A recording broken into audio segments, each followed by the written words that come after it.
नमस्कार, मैं सुखान। निर्भय की खबरों में सबसे पहले डालते नजर आज के मुख्य समाचारों पर।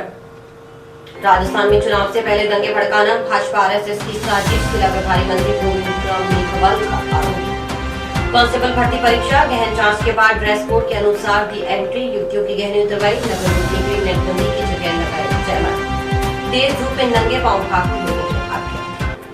लड़की भगा ले जाने का आरोप, मुकदमा दर्ज करने के लिए ग्रामीणों ने थाना प्रभारी को सौंपा परिवार। 3 वार्डों में चुनाव के लिए नामांकन प्रक्रिया शुरू, वार्ड 17, 22 और 60 में 29 को होंगे उपचुनाव। अब खबरें विस्तार से। जिला प्रभारी मंत्री गोविंद मेघवाल का कहना है कि राजस्थान भर में ही नहीं पूरे देश में भाजपा और आरएसएस कार्यकर्ता मिलकर दंगे फैलाने की साजिश कर रहे हैं।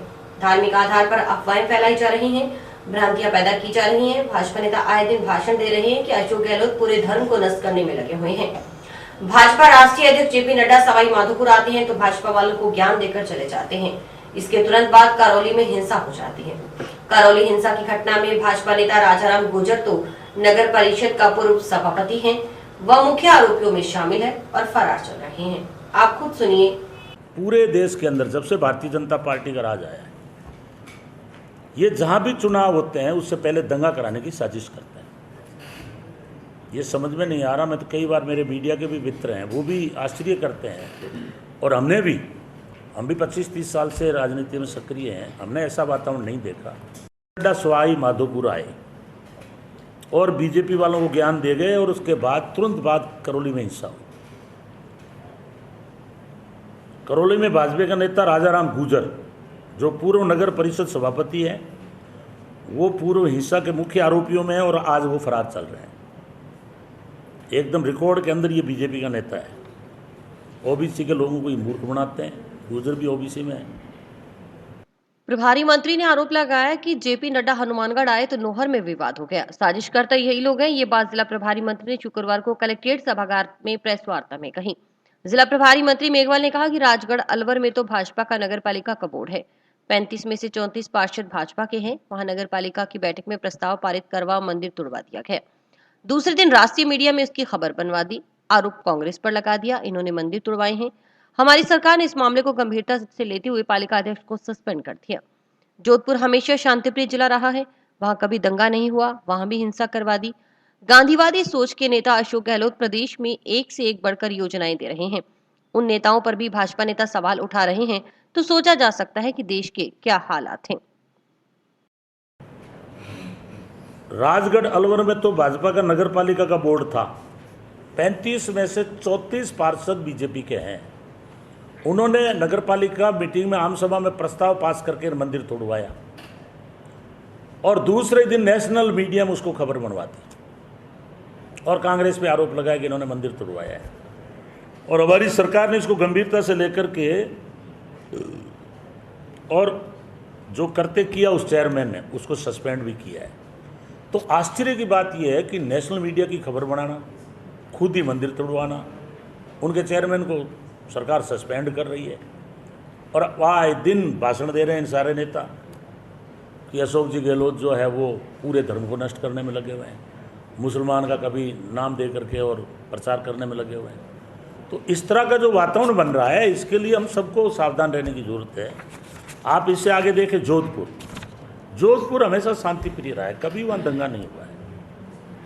और वहाँ के एमएलए एमपी जब भी रामनवमी आती है तो आपस में मिलते हैं, जुलते हैं, किसी तरह का कुछ भी नहीं है। उसके बावजूद भी ईद के दिन सभी नेता एमपी जालोरी गेट पे जा करके और एक दूसरे को बधाई देने की परंपरा है। जैसे हमारे गांव में भी है, जब ईद आती है तो हम मुसलमानों के यहाँ बधाई देते हैं, दिवाली आती है तो वो आकर के बधाई देते हैं। इस हमारे देश में परंपरा है। लेकिन पहली बार हुआ कि गजेंद्र सिंह जी शेखावत अचानक वहाँ दिखे नहीं, ना वो कोई रामनवमी के लिए गए। और बाद में देखते हैं कि अपने अध्यक्षों को लेकर के और तमाशा करके और हंगामा किया और धरने पे बैठ गए। एक केंद्रीय मंत्री और छुटमुट घटना को लेकर के उसको राष्ट्रीय न्यूज़ बना दी और अखबारों में दिया कि साहब गहलोत साहब जो है जोधपुर को बर्बाद करने में लगे। अगर आप जोधपुर की हिस्ट्री देखेंगे तो गहलोत साहब का वहाँ जितना विकास है, अन्य किसी नेता का योगदान नहीं है। और उसी का परिणाम है कि गहलोत साहब लगातार विधायक भी बन रहे हैं, लगातार 4-5 बार पार्लियामेंट मेंबर भी रहे। इसलिए ऐसे व्यक्ति जो गांधीवादी सोच का नेता है, पूरे प्रदेश के अंदर एक से एक बढ़िया योजना दे रहा है उन नेताओं पे भी ये लोग प्रश्नवाचक लगाते हैं। तो आप सोचिए देश का क्या हालात हो रहा है। महात्मा गांधी के बारे में टिप्पणियां कर देते हैं। जिस व्यक्ति ने देश को आज़ादी दिलाई 47 में, 48 के अंदर आरएसएस के आदमी उसको गोली मार रहे हैं, और उसी के लाइन पे चलते हुए आज उनका तो मुर्दाबाद हो रहा है और नाथूराम गोडसे की जिंदाबाद हो रही है। और उनको कह दिया, एक विधायक ने, जिग्नेश मेवाणी है गुजरात के, उन्होंने कह दिया कि आप नाथूराम गोडसे के भगत हो। उसमें असम में मुकदमा करा के उसको जेल में डाल दिया। वहाँ कोर्ट के अंदर उनको फटकार मिली है कि एक आदमी, बात तो इतनी कही है भाई आप नाथूराम गोडसे के भगत हो, उत्ते के अंदर आप जेल डाल रहे हो। तो कोर्ट ने कहा है बिल्कुल गलत गिरफ्तारी की। जिला प्रभारी मंत्री ने भाजपा पर आरोप लगाया कि देश में जहां भी चुनाव होते हैं वहां दंगे करवाने की साजिश करते हैं। उत्तर प्रदेश में चुनाव से पहले दंगे करवाए, दिल्ली में चुनाव हारने के बाद वहां भी दिल्ली पुलिस के साथ मिलकर दंगे करवाए गए। पंजाब में चुनाव से पहले प्रधानमंत्री नरेंद्र मोदी ने वहां नौटंकी की। अब राजस्थान में चुनाव होने हैं, यहां दंगे करवाने का काम शुरू हो गया है। ये प्रजातंत्र के लिए बहुत बड़ा खतरा है और आश्चर्य की बात है। संविधान को ध्वस्त करने का प्रयास किया जा रहा है क्योंकि इनका संविधान में कोई भरोसा नहीं। करौली व राजगढ़ में सफल नहीं हुए तो जोधपुर में दंगा करवा दिया। इनकी मंशा पूरे राज्य में दंगा भड़काने की थी। हम भी 25-30 साल से राजनीति में सक्रिय हैं, हमने ऐसा वातावरण नहीं देखा। उत्तर प्रदेश के अंदर चुनाव हुआ, उससे पहले दंगे करवाए गए। उससे पहले आपने देखा दिल्ली में जब चुनाव हार गए तो उसके बाद शाहीन बाग के अंदर और सब जगह दंगे करवाए दिल्ली पुलिस के साथ मिलकर, चूँकि वहाँ की जो पुलिस है वो सेंट्रल सरकार के अधीन है। और अभी आपने देखा है कि अब राजस्थान में चुनाव आने वाले हैं। पंजाब में जब चुनाव हुए उससे पहले मोदी जी ने नोटंकी की, वहाँ गए और कहा कि मुख्यमंत्री जी ने हमेशा मीटिंग नहीं करने दी और किस तरह से वापस लौटे, वो चित्रण आपके सामने है। और अभी राजस्थान का चुनाव है, यहाँ काम उन्होंने चालू कर दिया। और उत्तर प्रदेश का आपने सीन देखा ही है कि चुनाव से पहले मस्जिदें गिराई गई। इस तरह की जो नोटंकी, ताजमहल पे प्रश्न उठाना, अलग अलग तरीके के अलग अलग लोगों से किस तरह से ये बयान जारी करवा रहे हैं, ये बहुत ही आश्चर्य की बात है और प्रजातंत्र के लिए बहुत बड़ा खतरा है। और हमारे देश का जो संविधान है वो सब धर्मों को स्वतंत्रता देता है कि हिंदू अपने मंदिर को मनाएं, मुसलमान अपने मस्जिद में जाए, गिरजाघर के अंदर ईसाई अपने पाठ पूजा करें, गुरुद्वारों में जो है सरदार जाएं। इस तरह का हमारा संविधान है। लेकिन ऐसा लग रहा है कि इस संविधान को ध्वस्त करने में लगे हुए हैं। संविधान के अंदर इनका कोई भरोसा नहीं। और महात्मा गांधी जी जिन्होंने इस देश को आज़ादी दिलाई, उनको आए दिन किस तरह से ये गालियाँ देते हैं, किस तरह का ये चित्रण करते हैं। पंडित नेहरू जी पर तरह तरह के वीडियो जारी करवा देते हैं ये लोग। अम्बेडकर साहब का जो संविधान है उसको जलाने की साजिश करते हैं। इसलिए पूरा देश आरएसएस के इशारे पर संवैधानिक संस्थाओं को इन लोगों ने अपने कब्जे में ले ली। बहुत सारे इनके साथी बैंकों से पैसा लूट के विदेशों में चले गए। और इसी कड़ी के अंदर अब इन्होंने, आपने देखा होगा कि राजस्थान के अंदर चुनाव आने वाला है, तो राजस्थान में भाजपा अशांति फैलाने का प्रयास कर रही है और इसके लिए वो किसी भी स्तर पर इनके नेता गिरने के लिए तैयार है। प्रभारी मंत्री ने आरोप लगाया कि भाजपा चुनाव से पहले पूरे राजस्थान में दंगे भड़काना चाहती है। रामनवमी पर 9 राज्यों में दंगे करवाए। मुख्यमंत्री अशोक गहलोत ने राजस्थान में एक भी जगह तनाव की स्थिति उत्पन्न नहीं होने दी। पुलिस की सख्ती के कारण करौली, जोधपुर और राजगढ़ में भाजपा से जुड़े लोग बड़ा दंगा नहीं करवा पाए। छुटपुट घटनाओं की राष्ट्रीय स्तर की खबरें बनाती, जबकि कांग्रेस पार्टी भारतीय संविधान के अनुसार चलती है। नौहर में जिसने दंगा किया है उनके खिलाफ कार्रवाई हुई है। जिला प्रभारी मंत्री ने कहा कि भाजपा में मुख्यमंत्री पद के 9 दावेदार हैं। ये सभी 9 जने अपनी अपनी योग्यता दिखाने व दिल्ली वालों के खास बनने के लिए आरएसएस की चाल पर चल रहे हैं। इनका एक ही काम है कि धर्म के नाम पर लोगों को लड़ाना। प्रेस वार्ता के दौरान कलेक्टर नतमल डिडेल व एसपी डॉक्टर अजय सिंह राठौड़ भी मौजूद रहे। लेकिन कांग्रेस पार्टी जो है वो भारतीय संविधान के अनुसार चलती है। अब जिस तरह से नौर में जिसने दंगा किया है, किसी के इशारे से किया है, उनके खिलाफ कार्रवाई हुई है। 39 लोग बंद हुए हैं। इसलिए आप इस बात को समझो, मैं मेरी 1-2 पन्ने और एक बात कह दूं, फिर आप जो भी प्रश्न पूछोगे उसका उत्तर भी दूंगा। लेकिन राठौड़ साहब जी की तो ये मजबूरी है ना, कल तक तो वो वसुंधरा जी की यस मैन बने हुए थे, अभी 9 मुख्यमंत्री बने हुए राजस्थान के अंदर। ये बढ़ चढ़ करके झूठ बोल रहे हैं 9 लोग जो हैं कि भाई दिल्ली में 1 नंबर पे कौन आए। इसलिए राठौड़ साहब तो इसलिए बोल रहे हैं कि उनको मुख्यमंत्री की अभी दावादारी की है उन्होंने, और एक ही नहीं है, ये 9 लोग हैं। वसुंधरा राजे जी भी उसमें है, सतीश पूनिया जी है, राजेंद्र राठौड़ जी है, करोड़ीलाल मीणा जी हैं, वो अलग आंदोलन करते हैं, गजेंद्र सिंह जी शेखावत है, अर्जुन मेघवाल जी भी हैं, कैलाश चौधरी हैं, भूपेंद्र यादव है, गुलाब चंद जी कटारिया है। ये 9 मुख्यमंत्री के दावेदार हैं। इसलिए ये अपनी अपनी योग्यता दिखाने के लिए, दिल्ली वालों के खास बनने के लिए ये ऐसी बातें करते हैं, जबकि राजेंद्र राठौड़ जी पहले जनता दल में थे, ऐसी बातें नहीं बोलते थे। लेकिन अभी आरएसएस के चाल पर चलना बहुत ज़रूरी है, और उनका एक ही काम है, इस देश के अंदर धर्म के नाम पे लोगों को लड़ाओ, मराओ, चाहे हिंदू मरे या मुसलमान, उनको कोई मतलब नहीं है। मरने वाला तो इंसान है, उनके लिए तो आदमी मरना चाहिए। क्योंकि गुजरात में मुसलमानों को मराए, दिल्ली मिल गई। अब यूपी के अंदर लोगों को मारा, यूपी मिल गई। तो उनके समझ में आ गई कि भारतीय जो लोग हैं, आज से 100 साल पहले अगर आप देखोगे, ये देश वर्ण व्यवस्था में बंटा हुआ था, और वर्ण व्यवस्था के आधार पर हम आपस में बैठे लड़ते थे, गरीबों से छुआछूत करते थे। उस पर राजेंद्र राठौड़ जी नहीं बोलेंगे कि गांव में आज भी जो दलित है उसकी हालत क्या है, उसको रोजगार मिल रहा है कि नहीं मिल रहा है, गरीब की बेटी के साथ कोई एट्रोसिटी हो रही है, उस पर राठौड़ जी नहीं बोलेंगे। लेकिन आरएसएस का कार्यकर्ता अगर कहीं पार्क के अंदर छोटे से लड़ लिए कोई मुसलमान के लड़के से, तो मैंने देखा है, मैं भी विधायक हूँ, वो भी विधायक हैं, सीनियर हैं, तो ये विधानसभा 2-2 घंटे चलने नहीं देते, क्योंकि उनको निर्देश यही है कि तुम्हें वास्तविक मुद्दों से ध्यान हटवाना है, हटा करके और हिंदू मुसलमान करना है। क्योंकि अंग्रेज जाते जाते हमें बांट गए, पाकिस्तान और हिंदुस्तान कर गए। तो उनका इनका भी सोच यही है कि वर्ण व्यवस्था में क्या था, हजारों जातियों में बंट गए हम लोग। उस बढ़ने के कारण से विदेश के लोग आए, हजारों साल राज कर गए, 300 साल अंग्रेज कर गए, और जब अंग्रेज आए तो दूसरे मुगल थे यहाँ पे। आज जो भारत का नक्शा है, राठौड़ साहब को कहो, जो आज़ादी के बाद बना है, ये नक्शा पहले कभी नहीं था। हनुमान नगर परिषद क्षेत्र के 3 वार्डों में 29 मई को होने वाले उपचुनाव को लेकर शुक्रवार को नामांकन प्रक्रिया शुरू हो गई। वार्ड नंबर 17, 22 और 60 में उपचुनाव होने हैं। मतगणना 30 मई को होगी। राज्य निर्वाचन आयोग के अनुसार अधिसूचना 13 मई को, नामांकन की अंतिम तिथि 17 मई, 18 मई को नामांकन पत्रों की जांच और 20 मई तक नाम वापसी, चुनाव चिन्ह का आवंटन 21 मई को किया जाएगा।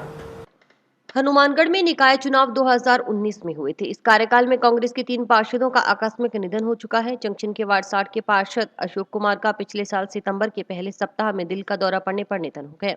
वहीं नवंबर के पहले सप्ताह में वार्ड 17 के पार्षद नंदू गुर्जर का आकस्मिक निधन हो गया। 29 नवंबर 2021 को वार्ड 22 के कांग्रेस पार्षद राजेंद्र शर्मा का निधन हो गया। नंदू गुर्जर पहली बार, राजेंद्र शर्मा और अशोक कुमार तीसरी बार पार्षद बने थे। एसडीएम डॉक्टर अभी गर्ग ने बताया कि नगर परिषद में किन्हीं कारणों से रिक्त हुए पदों पर नियुक्ति के लिए राज्य निर्वाचन आयोग की ओर से उपचुनाव की घोषणा की गई है। वार्ड 17, 22 और 60 में उपचुनाव होने हैं। शुक्रवार से नामांकन की प्रक्रिया आरंभ हो गई। इन वार्डों में 29 मई को उपचुनाव होंगे। उपचुनाव के चलते इन तीनों वार्डों में आचार संहिता लागू है। पुलिस उपाधीक्षक, तहसीलदार और आयुक्त को आचार संहिता की पालना सुनिश्चित करने के निर्देश दिए गए हैं। उन्होंने इन वार्डों के बाशिंदों से उपचुनाव में अधिक से अधिक संख्या में मतदान कर स्थानीय सरकार का निर्वाचन करने की अपील की। हनुमानगढ़ नगर परिषद में कुछ कारणों से रिक्त हुए जो पद थे, उन पर उपचुनाव की घोषणा राज्य निर्वाचन आयोग द्वारा की गई है। वार्ड नंबर 17, 22 और 60 में उपचुनाव है।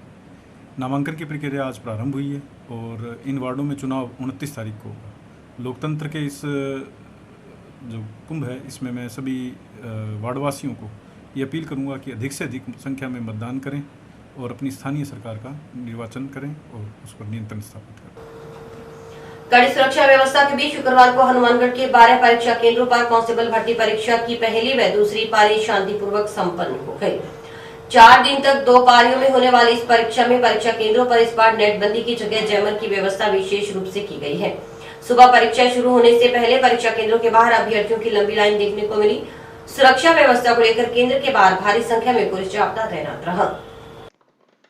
केंद्रों पर तैनात पुलिस जवानों ने अभ्यर्थियों के जूते व चप्पलें केंद्र के बाहर ही खुलवा दिए। इसके अलावा महिला अभ्यर्थियों को भी नाक में बाली और कांटे पहनकर प्रवेश नहीं दिया गया। महिला अभ्यर्थियों के बालों में लगे रबड़ को भी खुलवाकर चेकिंग की गई। परीक्षार्थियों को नीली व काली स्याही का ही पेन परीक्षा में ले जाने की अनुमति दी गई। पहली बार बायोमेट्रिक अटेंडेंस से परीक्षा केंद्र में एंट्री दी गई। फोटो आईडी जिसमें आधार, पैन कार्ड, वोटर कार्ड लाने वालों को प्रवेश दिया गया। पहली पारी में 9 से 11 बजे और दूसरी पारी में 3 से 5 बजे तक परीक्षा हुई। दोनों पारियों में परीक्षा शुरू होने से आधा घंटे पहले तक ही सेंटर में प्रवेश दिया गया। पहली पारी में सुबह 8:30 बजे और दूसरी पारी में 2:30 बजे के बाद सेंटर में प्रवेश नहीं दिया गया। इसके बाद पहुंचे परीक्षार्थियों को बाहर ही रोक दिया गया। कई स्थान पर छात्राएं सुरक्षा में तैनात पुलिसकर्मियों से आग्रह करती नजर आईं, वहीं कुछ के आंसू बहने लगे, लेकिन नियमों में बंधे पुलिस अधिकारियों ने उन्हें परीक्षा केंद्र में प्रवेश नहीं दिया। परीक्षा के बाद तेज धूप में नंगे पांव भागते हुए अभ्यर्थी परीक्षा केंद्रों से बाहर निकले। एसपी डॉक्टर अजय सिंह राठौड़ परीक्षा को लेकर लगातार मॉनिटरिंग करते रहे। एसपी ने परीक्षा केंद्रों पर पहुंच व्यवस्थाओं का बारीकी से निरीक्षण करते हुए सावधानी बरतने की हिदायत दी। नकल की रोकथाम के लिए सुरक्षा के कड़े इंतजाम किए गए। पुलिस का खुफिया तंत्र सक्रिय रहा। कई परीक्षा केंद्रों पर अव्यवस्थाएं भी हावी रही। बस स्टैंड और रेलवे स्टेशन पर भी अभ्यर्थियों की भीड़ नजर आई। जंक्शन थाना क्षेत्र में 4, टाउन थाना क्षेत्र में 7, जबकि सदर थाना क्षेत्र में 1 परीक्षा केंद्र पर परीक्षा हुई। परीक्षा के लिए करीब 350 पुलिस जवानों की ड्यूटी लगाई गई थी। कांस्टेबल भर्ती परीक्षा को लेकर परीक्षा केंद्र पर प्रवेश से पहले डिटेक्टर से चेकिंग की गई और सभी अभ्यर्थियों के जूते, चप्पल, बेल्ट, मास्क सभी उतरवाए गए। वहीं महिला अभ्यर्थियों को दुपट्टों के साथ प्रवेश नहीं दिया गया। कई अभ्यर्थियों ने सेंटर के बाहर ही दीवार पर दुपट्टे छोड़ दिए। वहीं बिना बाजू के शर्ट वाले अभ्यर्थियों को ही एंट्री दी गई। कुछ अभ्यर्थियों को पूरी बाजू का शर्ट पहने होने पर उन्हें शर्ट बदलने के लिए कहा गया। कई सेंटर्स के बाहर भी कुछ ने अपने शर्ट के बाजू कटवाए। हालांकि इसके लिए उन्हें खूब मशक्कत करनी पड़ी। एक सेंटर के बाहर जब अभ्यर्थी के जूते उतरवाए गए तो उनके परिजन जूते अपने साथ ले जाते नजर आए। भीषण गर्मी में नंगे पांव चलने से अभ्यर्थी परेशान होते दिखे। कांस्टेबल वाला 9 से स्टार्ट था, 11 बजे ख़त्म हुआ था। और अभी क्वेश्चन अच्छे थे, नॉर्मल थे, रीजनिंग थी वगैरह सारे क्वेश्चन थे, अच्छे थे। सर आज राजस्थान पुलिस का पेपर था और फर्स्ट पारी का पेपर था और मैं जयपुर से हनुमानगढ़ के लिए आया हूँ। थोड़ी बसों की सुविधाएं इतनी खास नहीं थी, परेशान रहे और प्राइवेट बसों से किराए देते हुए आए। जैसे कि सरकार ने कहा था कि निःशुल्क रहेगा, लेकिन वैसी कोई पूरी तरह से व्यवस्था नहीं थी। पेपर अच्छा हुआ है, लेकिन धूप में परेशानियाँ तो होती है, ना कोई सुविधा है। यहाँ से 500 मीटर पैदल नंगे पाँव चला रहे हैं, यहीं पे जूते खुलवा रहे हैं, परेशान हो रहे हैं। क्वेश्चन अच्छा, लेवल अच्छा था और पेपर का लेवल अच्छा है। कट ऑफ भी ठीक ठाक ही रहेगी, इतने ऊपर जाने की उम्मीद नहीं है अगर पेपर पूरे ईमानदारी से होगा तो।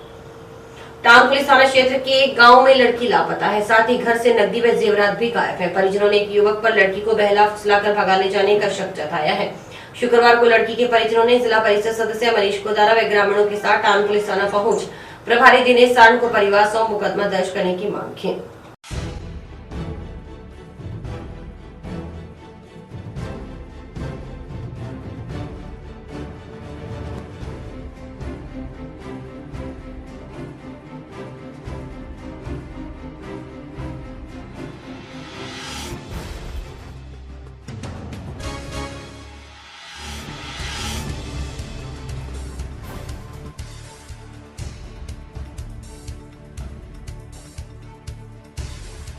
इस SSW गांव से हैं। रात को 2 बजे के बाद ये घटना हुई थी और सुबह जब उठे 5 बजे जब हमको देखा तो वो लड़की घर पर नहीं थी और हमने इधर उधर देखा तो वो हमें मिली नहीं। और उसके बाद हमने यहाँ आए थाने में आके CI साहब से मिले। CI साहब बोले भी इस जो आप FI दर्ज कराना चाहते हो ना, इस पे ये दर्ज नहीं होगी। टाउन थाना में ग्राम पंचायत 30 SSW के सरपंच महोदय और सारे गांव के निवासियों के साथ में हम आए हैं। गांव की एक बेटी है जो स्कूल में पढ़ती थी 12वीं क्लास में। गांव के कुछ प्रवृत्ति के जो बच्चे हैं, बदमाश प्रवृत्ति के जो बच्चे हैं, आजकल वो बेटियों को बहला फुसला कर घरों से निकाल लेते हैं। और इसी संदर्भ में आज हमने CI साहब को ज्ञापन भी दिया और काफ़ी दिन 3-4 दिन हो गए इस बात को। 3-4 दिन से अभी तक कोई सख्त कार्रवाई नहीं हुई है उन पे, पूरी को तलाश भी उनकी नहीं हुई है। तो आज हम दोबारा फिर CI साहब से मिलने के लिए आए हैं और CI साहब को कहा है कि उन जो लड़के हैं जिनका नाम भी दे दिया और उनके मोबाइल नंबर भी दे दिए और उनके गाड़ी के नंबर भी इनको हमने आज दे दिए और इनसे कहा है कि आप जल्द से जल्द उन पर कार्रवाई करें और उस बेटी को ढूंढ के परिवार वालों के सुपुर्द करें।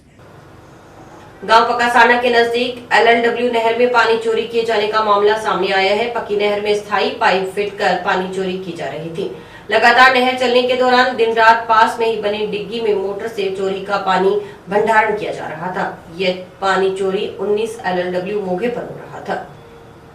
किसान राय सिंह जाखड़ बीके 30 अध्यक्ष मदन जांगू और अन्य किसानों ने पानी चोरी पकड़ी तो इसका खुलासा हुआ।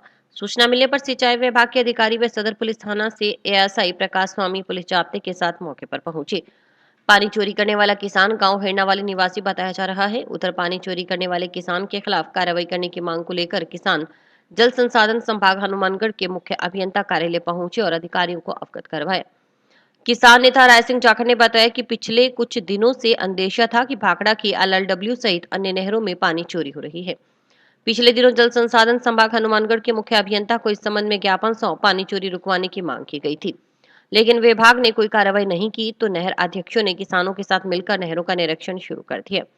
निरीक्षण के दौरान 19 LLW की रोही में एक किसान के खेत में नहर में लगाई गई पाइप के जरिए पानी चोरी किए जाने की बात सामने आई।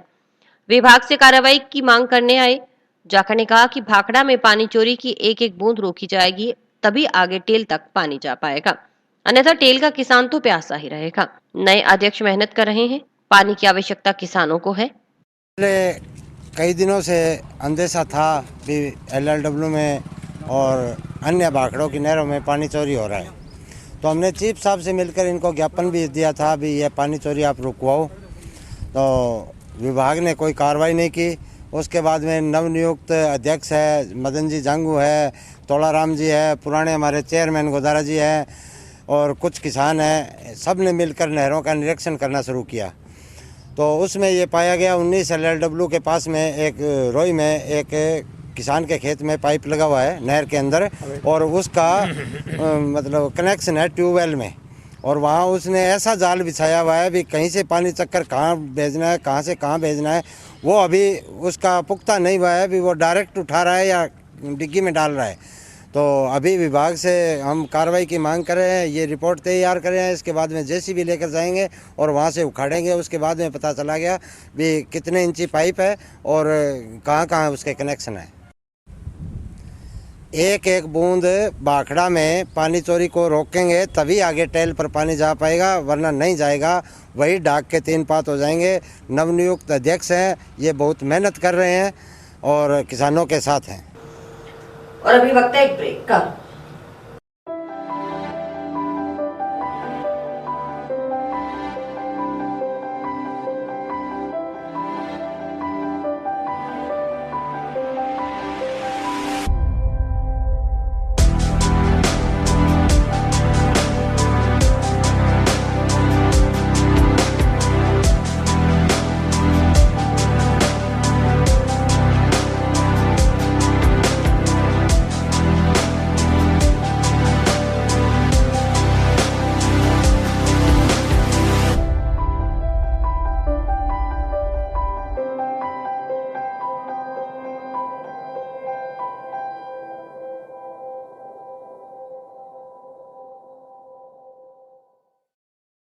हनुमानगढ़ जिला प्रभारी सचिव एवं मुख्यमंत्री चिरंजीवी स्वास्थ्य बीमा योजना की मुख्य कार्यकारी अधिकारी अरुणा राजौरिया ने जिले में मुख्यमंत्री चिरंजीवी स्वास्थ्य बीमा योजना से एम्पैनल्ड निजी और सरकारी अस्पतालों का भी निरीक्षण किया। उनके साथ CMHO doctor Navneet Sharma, TB SDM Mangelal Suthar, DPM Jitendra Singh और चिरंजीवी DPC अनिश गांधी उपस्थित रहे। CMHO डॉक्टर नवनीत शर्मा ने बताया कि हनुमानगढ़ जिला प्रभारी सचिव एवं मुख्यमंत्री चिरंजीवी स्वास्थ्य बीमा योजना की मुख्य कार्यकारी अधिकारी अरुणा राजौरिया ने मुख्यमंत्री चिरंजीवी स्वास्थ्य बीमा योजना में empanelled Beniwal ortho and maternity hospital, जिला अस्पताल एपेक्स हॉस्पिटल का निरीक्षण किया। राजौरिया ने सबसे पहले Beniwal ortho and maternity hospital का निरीक्षण किया। वहां हॉस्पिटल के संचालक डॉक्टर बृजमोहन बेनीवाल ने उनका आभार व्यक्त किया। राजौरिया ने सबसे पहले हेल्प डेस्क और हॉस्पिटल में लगी चिरंजीवी योजना से संबंधित प्रचार प्रसार सामग्री का निरीक्षण किया। उन्होंने वहां उपस्थित चिरंजीवी मित्र से बातचीत की और योजना की संपूर्ण प्रक्रिया के बारे में जानकारी ली। इसके बाद उन्होंने ICU जनरल वार्ड का निरीक्षण किया और घुटना प्रत्यारोपण का उपचार ले रहे मरीजों से मिले। इसके उपरांत वे जिला अस्पताल पहुंची, जहां PMO डॉक्टर मुकेश कुमार पोटलिया व deputy controller doctor Chandramohan dahlia से राजौरिया का स्वागत किया। वहां उन्होंने चिरंजीवी IPD काउंटर, भीड़ होने के कारण नए स्थापित किए गए पेशेंट डिस्चार्ज काउंटर और वार्डों का जायजा लिया। उन्होंने अस्पताल प्रबंधन से कहा कि सरकारी अस्पताल में जो भी पैसा आना है वह चिरंजीवी स्वास्थ्य बीमा योजना से ही आना है, इसलिए अस्पताल में आने वाले समस्त मरीजों का उपचार चिरंजीवी योजना के अंतर्गत ही करवाएं। इसके उपरांत उन्होंने टाउन जंक्शन रोड पर स्थित एपेक्स हॉस्पिटल का निरीक्षण किया। वहां उन्होंने हेल्प डेस्क से योजना के बारे में जानकारी ली। उन्होंने उपचार करवा रहे मरीजों से बात की और पूछा कि अस्पताल प्रबंधन से किसी ने जांच या दवाइयों की एवज में पैसे की मांग की तो नहीं। उपचाराधीन मरीजों ने बताया कि अस्पताल प्रबंधन ने किसी प्रकार की पैसों की मांग नहीं की और बहुत ही बेहतर तरीके से मरीजों का उपचार कर सार संभाल की जा रही है। जिला प्रभारी सचिव अरुणा राजौरिया मैडम, जो कि हमारी मुख्यमंत्री चिरंजीवी योजना की सीईओ भी हैं, आज हनुमानगढ़ सुबह से आते ही उन्होंने मुख्यमंत्री चिरंजीवी योजना के तहत जो भी एमपैनल्ड प्राइवेट हॉस्पिटल्स और हमारा जिला अस्पताल, इनकी सुबह विजिट की। और प्राइवेट हॉस्पिटल्स में सबसे पहले बेनीवाल हॉस्पिटल गए मैडम, जहाँ पे उन्होंने मरीजों से भी बात की और एक एक मरीज़ से व्यक्तिगत रूप से बात करते हुए सभी से इलाज के बारे में और किसी ने पैसा मांगा या नहीं मांगा, इस तरीके की सबसे जानकारी ली। और फिर जो काउंटर बने हुए हैं, जो चिरंजीवी मित्र के काउंटर हैं, वहाँ पे भी काउंटर पे स्वास्थ्य मित्र या मार्गदर्शक जो भी बैठे हुए थे, उनसे बात की, उनसे अपडेट लिया कि किस तरीके से आप पैकेज बुक कर रहे हो और क्या कर रहे हो। उसके बाद जिला अस्पताल जाकर मैम ने उस जो चिरंजीवी योजना के तहत भर्ती होने के समय और आउटडोर भर्ती जब छुट्टी होती है, दोनों काउंटर वहाँ पर अलग अलग बनाए हुए थे, उसकी भी मैडम ने तारीफ़ की। और उसके बाद प्राइवेट हॉस्पिटल अपेक्स हॉस्पिटल गए मैडम, वहाँ पे भी उन्होंने व्यक्तिगत रूप से प्रत्येक मरीज़ से बात की और बाकायदा नाम लेकर सबसे चेकलिस्ट लेते हुए सभी से एक एक पेशेंट को उन्होंने अच्छे तरीके से चेक किया। और अंत में उन्होंने मैडम ने हमें ये निर्देशित किया है कि चूँकि इसमें 10 लाख रुपए और 5 लाख रुपए का दुर्घटना बीमा है मुख्यमंत्री चिरंजीवी योजना के तहत, तो इसमें अच्छे तरीके से प्रचार प्रसार करते हुए अधिक से अधिक लोगों को लाभान्वित करें। और इसी के साथ समाचार समाप्त हुए। रोजाना देख रही समाचार। नमस्कार।